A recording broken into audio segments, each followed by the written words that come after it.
talking. I do that a lot. Some people say you should just hit the leave quietly button.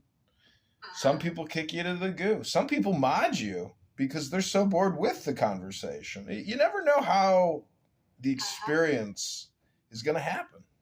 These are all very true.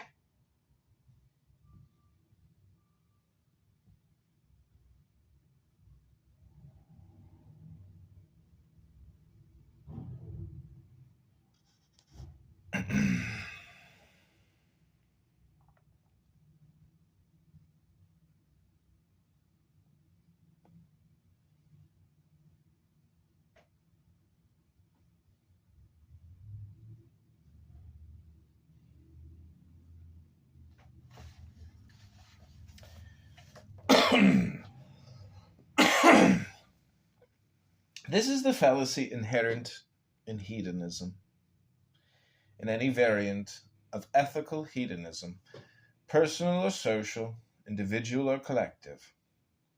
Happiness can properly be the purpose of ethics, but not the standard.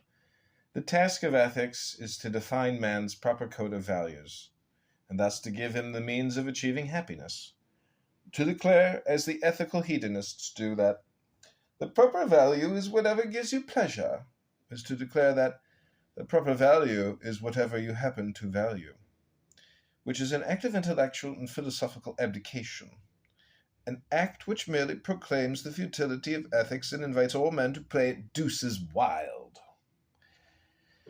The philosophers who attempted to devise an allegedly rational code of ethics gave mankind nothing but a choice of whims, the selfish pursuit of one's own whims, such as the ethics of Nietzsche, or selfless service to the whims of others, such as the ethics of Bentham, Mill, Comte, and of all social hedonists, whether they allowed man to include his own whims among the millions of others, or advised him to turn himself into a totally selfless shmoo that seeks to be eaten by others.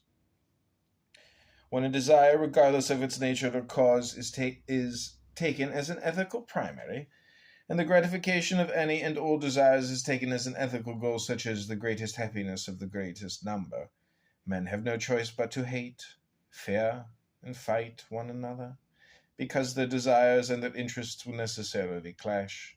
If desire is the ethical standard, then one man's desire to produce and another man's desire to rob him have equal ethical validity. One man's desire to be free and another man's desire to enslave him have equal ethical validity. And one man's desire to be loved and admired for his virtue